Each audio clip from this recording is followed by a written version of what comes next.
Welcome to Take It from the Ironwoman. My name is Susanne Müller, your host and the Ironwoman. This podcast is about empowering yourself and others to make real changes in the world. You will hear from everyday, smart, sophisticated, hip people like you and me. Not everybody has to be an Ironwoman to impress the world. Together, we will learn from the sports and business leaders how you can become a more successful person as an entrepreneur or a leader. It's one step at a time, one day at a time. Take your steps now. Take your big steps now. Join me on this journey to success. Take it from the Ironwoman. We only have special guests, and today we have Carole with us. She has a doctorate in physical therapy and over 20 years of working in that field. Me, being a runner, I was always afraid to go to the PT because I know they would hurt me and tell me, stop running, get off your feet. Welcome, Carole. Introduce yourself. Who is Carole who's going to join us today? Thanks, Suzanne. Well, I wasn't expecting that question because I sent you all my information, but I should know who I am. I'm actually right now most currently a podcaster. I just started a podcast. That's how you and I met, and it's called Wisdom Shared. It's full circle because before I became a physical therapist, I was interested in journalism and documentaries, and I wanted to make documentaries. And I specifically was attracted to making documentaries about interesting people. And it's just funny to me that I stopped doing that. And then I went to school for a lot of years, took a lot of extra classes. I'm a pretty good physical therapist, but now I'm devoting most of my time to doing the podcast, which I am absolutely loving. It's called Wisdom Shared. This is a fantastic name. Sounds like magical. I would like to go back a little bit. Obviously, I'm an executive coach, and I'm always interested in people who have different starting points and then they veer into a different careers. Journalism and PT, where is the crossroads that we can learn from you? That's a great question. It only was later that I realized what's the connection. My most favorite part about journalism, not only being a photographer, but also actually making documentaries and talking to people, one of my favorite parts of all of that was interviewing the people and getting to know them. And what happened was I worked for about 10 years doing a lot of freelance work, thinking every time that this is my big break. This is my break. I did not want to go back to school. I wanted to learn on the job and I wanted to work my way up. I actually found people to work with, found jobs at television stations, freelanced. And what I did is I learned that I don't want this career because it was too much of a workaholic type career. I felt like that was the only way I could really become successful, and I didn't want that kind of a life. And I knew that I loved to interview people. I knew that I loved people. I moved myself to another city in order to try to figure out what's something else I could do that fits my interests. I was actually taking a photography class in San Francisco. I had a friend there who had a wife who was a physical therapist. They invited me to their house and she described the job. And I thought that kind of fits my personality. I ended up observing her work, which I wasn't particularly impressed. She did workman's compensation, which is not very interesting at all. But I decided to study massage in San Francisco to make sure that I liked touching people. And I also took anatomy at the City College to make sure that it was really something I was interested in. I just took little by little classes. I had to literally take 10 prerequisite classes because I avoided science like it was a plague. I had to go back to school and do pre-algebra, pre-chemistry, chemistry in order to take 1 year of chemistry, biology, physics, things I never thought I could ever learn. And that brings me to that other connection about learning is something that is in both fields, the idea that you're always learning. I think we have so many things in common: photography, learning, the running, right? You mentioned also sports, but I think that's an interesting story for the listeners. We start somewhere, and you said you don't want to become a workaholic. It's more about the work-life balance. And sometimes when you are a solo entrepreneur, that breakthrough takes like what? They say 3 years, 5 years to break through. Sometimes I think it's almost 10 years. Do you have the patience to wait and to work tirelessly? I think that's the question we have to ask ourselves. And many times people ask me, when is a good time to start my business? And I always say the answer is yes. Do it when you think you're not ready, because you have to try it out. And as you said, it was hard work. Yeah, it was hard work for me. The hardest part was not knowing. And I realized in thinking about my life in preparing for this podcast is that I decided to follow my gut when I left college, because I knew, for one thing, I didn't want to go back to New York City. I always wanted to explore other places. That was my one given. I followed sort of my nose, not knowing if it would really lead to anything, especially the fact that I wasn't going to graduate school, which was the logical thing to do. I had a lot of pushback from my family and even friends saying, what are you doing? What are you doing? But I always had something going on, but it wasn't necessarily a big moneymaker. It wasn't necessarily a traditional way. But I followed my instinct. It was a very, very strong instinct. And I ended up with very interesting situations, like working at Univision. They had just started a Spanish television station in Albuquerque, New Mexico. I ended up in New Mexico because when I was in Seattle at the public television station, and I saw that wasn't leading anywhere. That was the beginning. That was a volunteer situation there. Somebody who was working there said, Carole, why don't you apply for a job in New Mexico? I know that there's someone going to be quitting soon in public affairs and documentaries there, and you could perhaps, get that job. I was in my early 20s. I literally bought a ticket, an all-American Amtrak ticket, where you could go 3 places with one ticket. Anyway, I went to New Mexico. Long story short, that position got taken by someone on the inside, but I was able to work for some of the producers there on a freelance basis. And I worked on some great documentaries, but nothing like steady. But I learned a lot, but I didn't even know if I learned a lot because it wasn't something that led up high. It was all very like parallel. And I was always learning. That kept me there.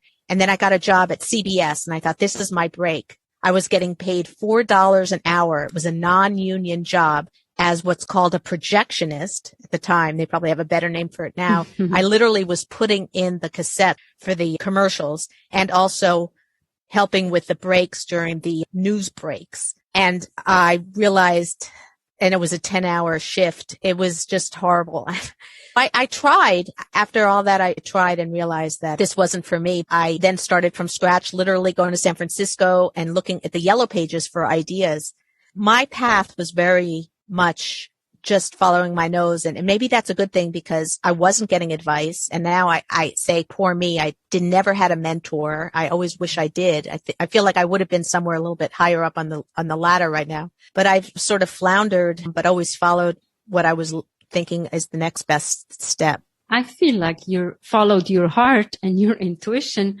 When you think about interviewing or taking pictures, making documentary, you're observing. Coming full circle to be the podcaster, it's like you're observing, you want interesting people. To me, you have such an interesting background, like Seattle, New Mexico, CBS, even if it's $4, that's a cool story, right? Today you could only buy a small cappuccino at Starbucks with $4 and you work for an hour. What do you think were highlights? Sometimes when you go through difficult times, and then you look back like 15, 20 years later, you're like, these were the days. What comes to your mind? What comes to mind is the fact that I was in my 20s and I was free to have no money and still survive and still be happy. I moved around a lot. It didn't bother me at all. And I was meeting people. I just had that strange, grew up very shy and I don't really understand. I guess I do understand. It was this need for me to really talk to other people to kind of help me figure out who I am. And I think that's why it's so deep in me, this almost unconscious circle that I've gone in where I always end up in a situation where I'm happiest when I'm talking to people. So I look back and I think that I'm happy that I didn't follow, let's say, my parents' advice of getting a job where I would have had maybe a good income. I graduated from a very good college, so they were mortified. They were worried. I took on that worry, surely, but I am grateful that I didn't do what all my friends were doing and what everybody else was doing. Although I did apply to jobs that were like, when I was in San Francisco, I was trying a lot of different things. Like I realized a lot of the jobs I was applying to, I needed to know how to type a certain amount of words a minute. And I had no idea how to type. I went to City College to learn how to type.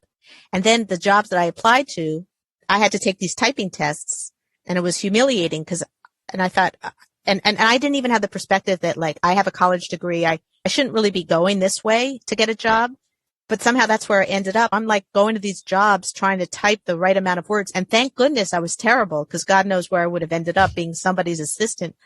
I think that's kind of funny that I went that route. And then I thankfully ended up at City College and State School there in San Francisco. It was very, very, very affordable. And another little funny story is that I was doing all my prerequisites for physical therapy school while I got a temp job. I went to a temp agency and I got a job at a Sephardic synagogue in San Francisco to help a rabbi whose secretary had just quit. I go to the Sephardic synagogue. It was great because it was a beautiful sanctuary, small, and I had my own office. I had, in those days, a Xerox machine, computer, a phone. And then in the next little office was the rabbi. Well, he ended up quitting and they hadn't hired some. Here I am in the synagogue with these 2 rooms, one being an office, sanctuary, all by myself. And people were calling me and literally asking me questions about like, how can I plan the circumcision for my newborn baby, and all these questions that I had to figure out how to answer. And but it was perfect because I was also trying out teaching. I was taking the prerequisites. I had my office. I was getting paid and I was exploring, what I wanted to do. And as a matter of fact, there was a man, his name was, I forget, Rocky Shalom. I'll never forget that. And he had Parkinson's disease and he was from Bangladesh. And he didn't speak much, but he would come in every day. He was very religious. He'd come in and he'd use the kitchen downstairs. And it was steep stairs. And I remember thinking, oh my goodness, he's so unstable. He's going down. And then sometimes he would sit with me and I would see him shaking and drooling. And that's while I was taking some science classes. And I was thinking, wow, one day maybe I will know what to do to help a man like him. And we became friends. And I think that was one reason that also pulled me into the physical therapy field, just meeting him. It's so random. What a nice story. It's magical. And I picture you in this office and people calling you like, I don't know, somebody help me.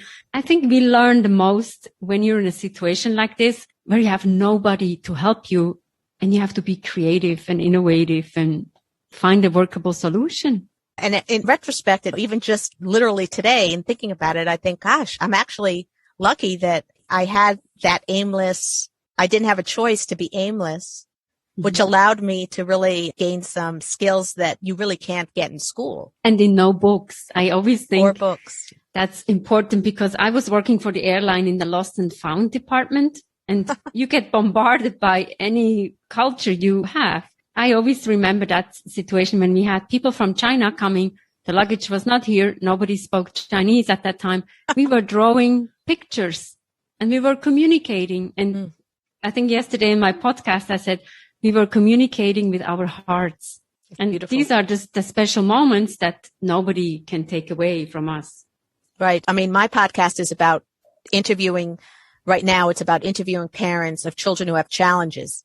And I think that there's so much to be learned from people to learn about how they dealt or how they deal with challenges. And those ideas are so universal and really don't just pertain to having that specific challenge. It pertains to any kind of challenge and life. I'm finding very interestingly, I didn't expect this, that even though right now I'm interviewing sort of a specific population, the themes that are coming out are very universal. And a lot of it has to do with how people manage their life situation. I have a friend and she works with children with Down syndrome and other disabilities. And she said to me, don't treat them differently. Just treat them as a normal human being. They have other abilities. And I was like, oh, this is so cool. Thanks for having me. What a cool conversation. Following your heart, following your dreams. What are your dreams? Take it from the Ironwoman. We have episodes every Monday, every Wednesday. Don't miss out. There's something for everybody. And actually, Take It from the Ironwoman started out as a book. Read it, download it, Global Business Coaching with Sports Parallels. It's my journey from Switzerland to New York and to Kilimanjaro.